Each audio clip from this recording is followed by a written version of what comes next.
দর্শক 24 ভয়েসে আমি স্বাগত জানাচ্ছি আব্দুর রহমান হীরা এবং এই মুহূর্তে অবস্থান করছি আমরা গোয়েনঘাট উপজেলায়। গোয়েনঘাট উপজেলার নন্দীরগাঁও থেকে বন্যা পরিস্থিতি নিয়ে আপনাদের মাঝে হাজির হয়েছি।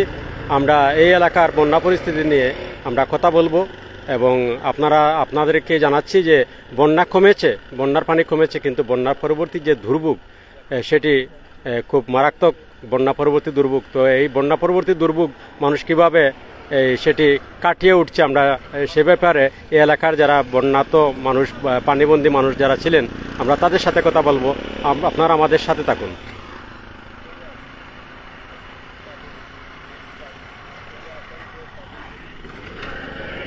দর্শক, আমরা প্রতিদিন বন্যা নিয়ে কাজ করছি, নতুন নতুন এলাকায় যাচ্ছি, সিলেটের বিভিন্ন উপজেলা আমরা বন্যা নিয়ে কাজ করছি।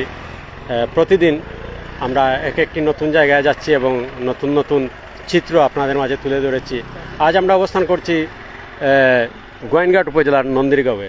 তো নন্দীরগাঁও যে এলাকায় অবস্থান করছে, আপনারা দেখুন যে নন্দীরগাঁও ইউনিয়নের একটি বাড়ি, সেই বাড়ি প্রায় পুরোটাই অর্ধেকটাই পানির নিচে ছিল। পানি নেমেছে, কিন্তু পানি নামার পরে যে দুর্ভোগ যে দুর্ভোগে তারা রয়েছে সেটি আপনাদের মাঝে তুলে ধরছি। আপনারা আমাদের সাথে থাকুন এবং এই ঘরে যারা বসবাস করছেন আমরা তাদের সাথে আলাপ করব। এখানে যাওয়া খুবই কষ্ট, আমরা এই ঘরে যাওয়ার চেষ্টা করব এবং ঘরে যারা রয়েছেন আমরা তাদের সাথে আলাপ করব।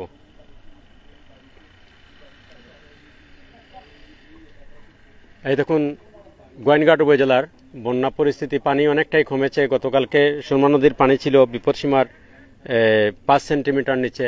আজকে প্রচণ্ড রোদ এবং বৃষ্টি নেই, পানি খুব দ্রুত নামছে এবং সব উপজেলার পানি নামছে। তো এই উপজেলায় মানে পিয়াইন নদী এবং জাফলং নদীর পানি এই এলাকায় প্লাবিত হয়। তো আমরা আজকে এই ঘর দেখছেন যে জরাজীর্ণ একটি ঘর, এই ঘরে যারা বসবাস করছেন আমরা তাদের সাথে কথা বলার চেষ্টা করব এবং তারা এই বন্যার সময় কোথায় ছিলেন, কিভাবে ছিলেন এই ঘরে, আমরা সে ব্যাপারে আপনাদেরকে জানাবো। এই দেখুন একটি ঘর, প্রায় হাওরের মধ্যে একটি ঘর এবং এই ঘরে দেখছি আমরা যে অনেক লোকজন বসবাস করছেন, আমরা তাদের সাথে কথা বলার চেষ্টা করব। এর আগে আমরা ঘরের চারিদিকটি আপনাদেরকে ঘুরে ঘুরে দেখাচ্ছি।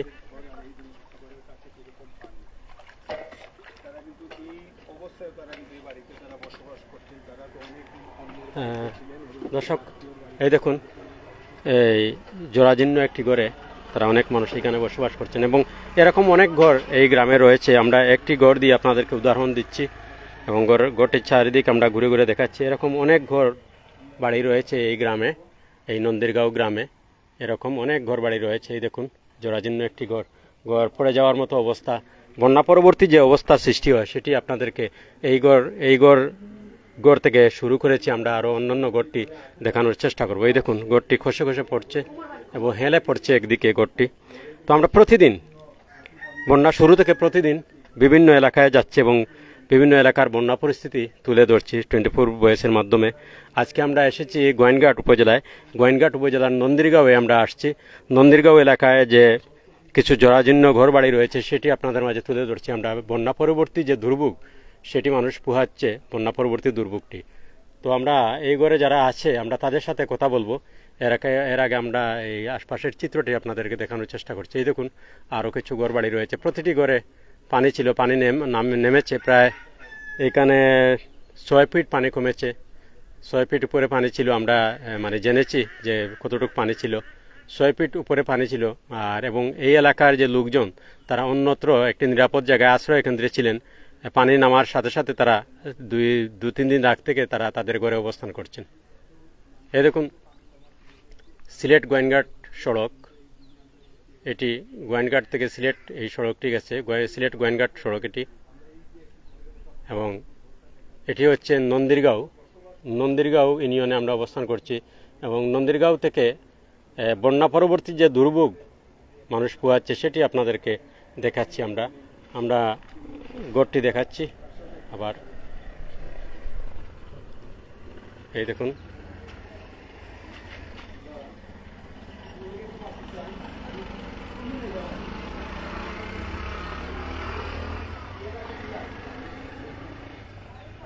জরাজীর্ণ একটি অবস্থা ঘরের। আমরা কথা বলছি এই ঘরে কর্তা যিনি রয়েছেন, আমরা তার সাথে কথা বলছি। 24 বয়সে আপনাকে স্বাগত। ঘরে পানি কতটুকু ছিল এবং বন্যার সময় আপনি কোথায় ছিলেন? আসসালামু আলাইকুম। আমার বন্যার সময় গরু আটু বানিয়েছিল, আর যে বেশি বন্যা হয়েছিল বলে আমার শ্বশুরবাড়ি আমি চলে গেছি।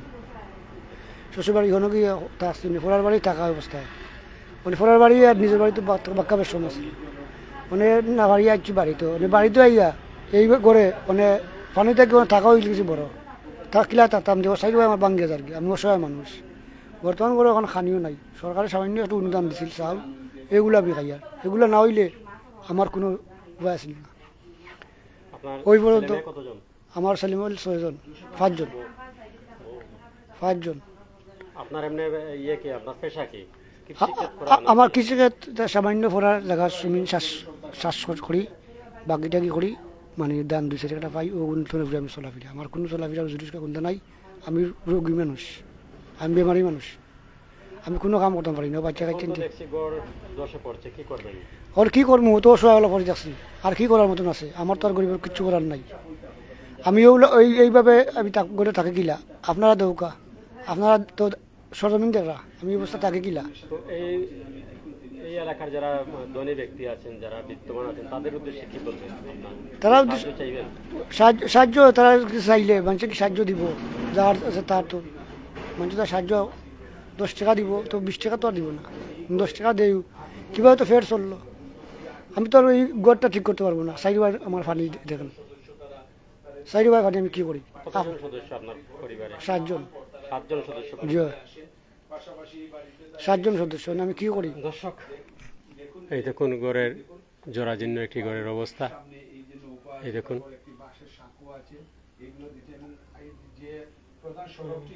এই দেখুন ঘরের অবস্থা। ঘরটি ধসে পড়ছে, প্রায় চতুর্দিকে পানি। এবং তারা যখন বন্যা ছিল 3-4 দিন আগে, তারা একটি অন্যত্র জায়গা ছিলেন এবং 2-3 দিন আগে তারা এইখানে এই ঘরে তাদের আসছেন। তারা এই ঘরে এখন বসবাস করছেন, কিন্তু এই দেখুন কত রিস্কি, ঘর খসে খসে পড়ছে। আমরা কথা বলছি এই পরিবারের গৃহিণী যিনি আছেন, আমরা তার সাথে কথা বলছি। আসসালামু আলাইকুম। বন্যার সময় আপনি কোথায় ছিলেন? বন্যার সময় তো গড় পানিয়ে মনে হয় বইলিছিলাম, আমরা আটু পানিয়ে গেছি গড়, আমরা তাহার অবস্থা নাই। যে সময় দেখছি আমরা অবস্থা নাই, এই সময় আমরা আমার বাহার বাড়ি গেছি, গিয়ে আশ্রয় লইছি। মনে তাকছি কয়েকদিন তাকিয়া 20 দিন আসছি বাড়ির সপ্তাহ তো বাঙ্গিয়া নিয়ে গিয়ে আশ্রা উড়া নিয়ে গিয়ে পানি বন্যা সপ্তাহ নিচ্ছে কি বাঙ্গিয়া। তাহারও অসুবিধা, উড়া একটা উন্দাল ফাতি আমরা রান্ধিয়া যেন খাইয়ার অন্য তাকিয়ার পারনের অবস্থা নাই। চাচা ওখানে নাও এখান দিছিলাম, ওখান দিয়ে কোন চোট ফারাইয়ার দাইয়ার বাঁশ দিয়া ফুল একটা বান্ধি বান্ধিয়া তো দাইয়ার খাম কাজ তার কোনবাই কোনটাও নাই। 7 জন আমরা পরিবারও। রোজগার করেন কয়জন? রোজগার আছে না, বাচ্চা 2 জনের রোজগার না, ফোড়ের একজনে এইটো ফোড়রা, একজনে মিট্টিকো ফোড়রা ফোড়া, তারা আর খাম কাজ করতে না, তারা দেওয়া লাগে। বন্যার সময় যে কষ্ট হয়েছিল, এর চেয়ে বেশি কষ্ট না কম কষ্ট? জি না, এর চেয়ে বেশি কষ্ট।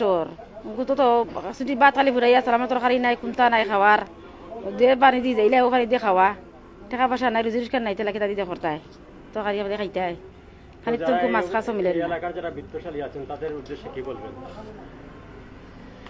তারা উদ্দেশ্য কিতা করে, এরা কিতা করতায়, যাওয়ারও জায়গা নাই, বা ঘর বাড়িও জায়গা নাই, আমার বাড়িও জায়গা নাই, অসহায় ফসলাম ওই নয় খাসও গর মানে পেয়েছি।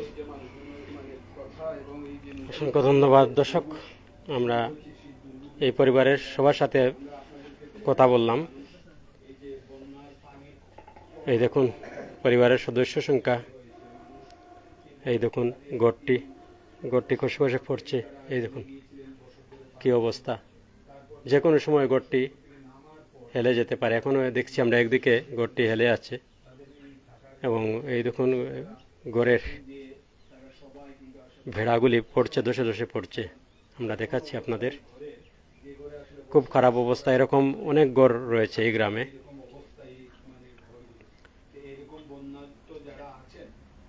বন্যার পরবর্তী যে অবস্থা সেটি আপনাদেরকে দেখাচ্ছি।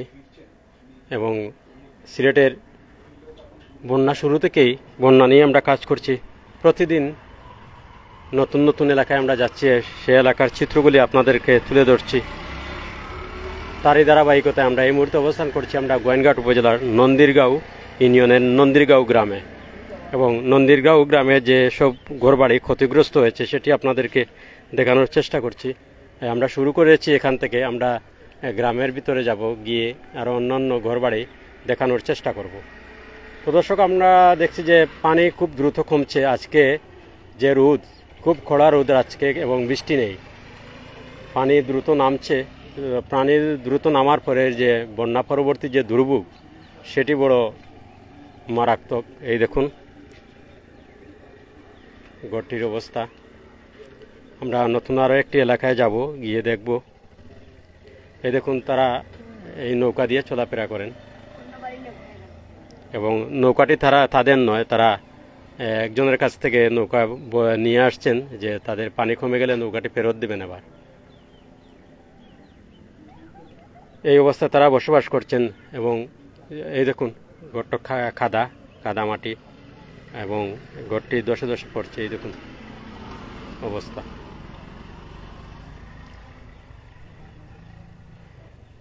তো এই এলাকায় অনেক বিত্তশালী মানুষ রয়েছেন। আপনাদের কাছে অনুরোধ করছি, আপনাদের এলাকায় যারা এরকম বন্যা পরবর্তী দুর্ভোগে যারা রয়েছেন তাদের পাশে দাঁড়ান, আপনাদের সাহায্যের হাত বাড়িয়ে দিন এসব মানুষের মাঝে।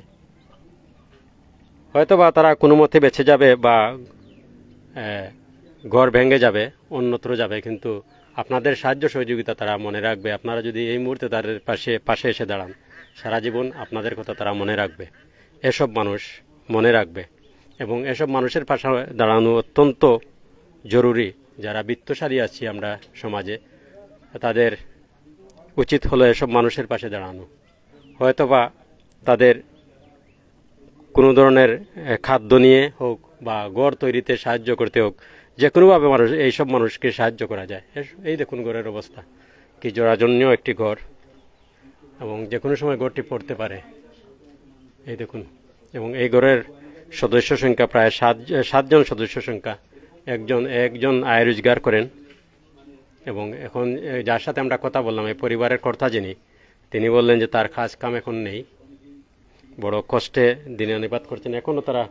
এখন বাজে বেলা প্রায় 3টা বাজে, 3টার উপরে বাজে, কিন্তু তিনি বলছেন যে এখন শুধুমাত্র তিনি চাল নিয়ে বসে আছেন, আর কোনো কিছু নেই, শুধুমাত্র চাল। এই যে তিনি ভাত রান্না করছেন, শুধু এই যে চাল নিয়ে বসে আছেন, আর কোনো কিছু নেই। আবার তিনি বললেন, আর এই যে ছোট ছোট ছেলেরা এখানে বসা রয়েছে, এবং পরিবারের কর্তা যিনি তিনি অসুস্থ, এই মুহূর্তে তিনি অসুস্থ, কাজকর্ম নেই। এই দেখুন পুরো ঘরটি আপনাদেরকে আমরা দেখাচ্ছি। তাছাড়া রয়েছে বিশুদ্ধ খাবার পানির অভাবও রয়েছে। অনেক দূর থেকে নাকি টিউবওয়েল থেকে পানি নিয়ে আসতে হয়, অনেকগুলি টিউবওয়েল পানির নিচে, এবং যেগুলি পানির নিচে চলে গেছিল সেগুলি আবার ওয়াশ করতে হবে। ওয়াশ না করলে সেটি আবার পানি উঠবে না। এটির ভিতরে কাদা পলিমাটি ঢুকেছে, সেটি আবার ওয়াশ করে পুনরায় চালু করতে হবে। এসব অবস্থায় অনেক টিউবওয়েল রয়েছে পানির নিচেও, আর অনেকগুলি আবার পানির উপরে, ঠিক আছে, কিন্তু সেগুলি ওয়াশ না করা পর্যন্ত পানি উঠবে না। এই দেখুন ঘরের অবস্থা। কতটুকু দূর থেকে পানি নিয়ে আসতে হয় খাবার পানি? ওই 1 মাইল দূর হইব, 1 মাইল দূর থেকে গিয়ে আনি পানি। কিভাবে নিয়ে আসি? ও তো খলস করে আনি, খলস দিয়া আটিয়া গিয়ে আনি। দর্শক, এই যে তিনি বললেন যে 1 মাইল দূর থেকে খাবার পানি নিয়ে আসতে হয় কলসে করে হেঁটে হেঁটে। চিন্তা করুন যে কত কষ্টে তারা এই জীবনযাপন করছেন, এবং বন্যা পরবর্তী যে দুর্ভোগ সেটি কত ভয়াবহ দুর্ভোগ। তারা এখন আতঙ্কে আছেন, কখন জানি ঘর পড়ে যায়। আরও পানি যখন আরও শুকাবে তখন ঘরটি যে কোনো একদিকে হেলতে পারে, সেই চিন্তায় তারা রয়েছেন। এবং দর্শক, আমরা এই গ্রামের ভিতরে যাওয়ার চেষ্টা করব। এই গ্রামে আরও অনেক ঘর এরকম রয়েছে, এবং আরও খারাপ অবস্থায় মানুষ রয়েছেন, বন্যা পরবর্তী যে দুর্ভোগ পোহাচ্ছেন মানুষ, সেটি আমরা দেখানোর চেষ্টা করব। এই দেখুন ঘরের অবস্থা। ঘরের উপরের অবস্থা অনেকটি ভালো, কিন্তু নিচের অবস্থা খুবই খারাপ। পানিতে নিচটি একদম দুর্বল হয়ে গেছে, এবং যে কোনো সময় হেলতে পারে ঘরটি যে কোনো দিকে। তো বিশুদ্ধ পানি যেটি সেটি তারা প্রায় 1 মাইল দূর থেকে পানি নিয়ে আসতে হয়। তারা বললেন হেঁটে হেঁটে অনেক দূর থেকে পানি নিয়ে আসতে হয়, 1 মাইল দূর থেকে পানি নিয়ে আসতে হয়, খাওয়ার পানি। এই দেখুন ঘরের অবস্থা, এবং আপনাদেরকে দেখাচ্ছি এই যে ঘরটি পড়ে যাওয়ার সম্ভাবনা খুব বেশি। এই দেখুন আপনারা। এবং আমরা এই মুহূর্তে অবস্থান করছি নন্দীরগাঁও ইউনিয়নের নন্দীরগাঁও গ্রামে, গোয়াইনঘাট উপজেলার নন্দীরগাঁও গ্রামের বর্তমান চিত্রটি আপনাদের মাঝে আমরা তুলে ধরেছি। এই দেখুন, এবং আমরা চেষ্টা করব আরও একটি গ্রামে যাওয়ার, এবং নন্দীরগাঁও এলাকায় যে গ্রামে আমরা যেখানে অবস্থান করছি এই গ্রামে অনেক ঘরবাড়ি ক্ষতিগ্রস্ত হয়েছে, সেখানে যাওয়ার আমরা চেষ্টা করব। আপনাদেরকে দেখাচ্ছি আমরা যে তাদের যে চুলুটি ছিল যেখানে তারা রান্না বান্না করতেন, এই চুলার অবস্থা দেখাচ্ছি আমরা। এই দেখুন, এই চুলুটি শুকাইতে শুকাইতে অনেক অনেক দিন লাগবে। এই দেখুন তাদের চুলুটি পানির নিচে ছিল সবকিছু। দর্শক, আমরা এখনকার লাইভটি এখানে শেষ করছি। আবার আমরা আরেকটি গ্রামে যাওয়ার চেষ্টা করব এবং সেই গ্রামের বর্তমান চিত্র আপনাদের মাঝে তুলে ধরব। দর্শক, আমরা অনুরোধ করছি 24 ভয়েসের পক্ষ থেকে যে সমাজে যারা বিত্তশালী মানুষ রয়েছেন এবং এই এলাকার যারা বিত্তশালী মানুষ আছেন, তারা আপনারা আপনাদের এলাকার এসব মানুষের পাশে এসে দাঁড়ান। যে কোনো ধরনের সাহায্য আপনারা করতে পারেন, আর্থিক সাহায্য হোক বা কোনো কিছু দিয়ে বা খাবার দিয়ে, যে কোনোভাবে আপনারা সাহায্য করতে পারেন। এই মুহূর্তে তাদের সাহায্যের খুব বেশি প্রয়োজন, যে কোনো ধরনের সাহায্যের খুব বেশি প্রয়োজন এই মুহূর্তে। তারা খুব কষ্টে দিনানিপাত করছেন এসব এলাকার মানুষ। এবং এই দেখুন, তারা এই যে চালটি ধুয়ে আনলেন, এই যে বন্যার পানি দিয়ে চালটি ধুয়ে আনলেন। এই যে দেখুন পানিরও কত অভাব রয়েছে। এই দেখুন, এই দেখুন, এই যে বন্যার পানি দিয়ে তিনি চালটি ধুয়ে আনলেন, এবং খাওয়ার পানির খুব অভাব। খাবার পানি যেটি সেটি প্রায় 1 মাইল দূর থেকে তিনি নিয়ে আসেন কষ্ট করে। এবং এই দেখুন, এই যে আপনাদেরকে দেখাচ্ছি, এই যে পানি, বন্যার পানিতে তিনি চালটি ধুয়ে আনলেন এবং রান্নার জন্য এই যে পাতিলে দিলেন। এখন এই যে দেখুন কি করবেন, মানে বিশুদ্ধ পানি নেই, অনেক দূর থেকে সব যদি মানে টিউবওয়েলের পানি দিয়ে দৌত করতে হয় তাহলে অনেক পানির দরকার, কিন্তু এই পানি আনার কোনো সুযোগ নেই, অনেক দূর টিউবওয়েল, এবং সেখান থেকে এনে শুধুমাত্র খাওয়ার জন্য তারা এই পানিটি অনেক দূর থেকে আনতে হয়। তাছাড়া বাদ বাকি মানে যে কোনো জিনিস দৌত করার পানি শুধু এই বন্যার পানি তারা ব্যবহার করছেন। তো আপনারা চিন্তা করুন যে কি কষ্টে তারা জীবনযাপন করছে এসব এলাকার লোকজন। তৃতীয়বারের মতো বন্যা তারা মোকাবিলা করলেন, তৃতীয় ধাপের বন্যা তারা মোকাবিলা করলেন, এবং এ পর্যায়ে তারা যে মানে অস্বস্তিতে আছেন, যে অসুবিধায় রয়েছেন, আপনারা নিজ চোখে দেখুন কি অবস্থা। দর্শক, আমরা লাইভটি শেষ করছি। আমরা গ্রামে আরও যে কোনো বাড়িঘর বা এসব আরও চিত্র আপনাদের মাঝে তুলে ধরবো। সবাই ভালো থাকুন, সুস্থ থাকুন। পরবর্তী লাইভ দেখার আমন্ত্রণ জানিয়ে লাইভটি শেষ করছি। আল্লাহ হাফেজ।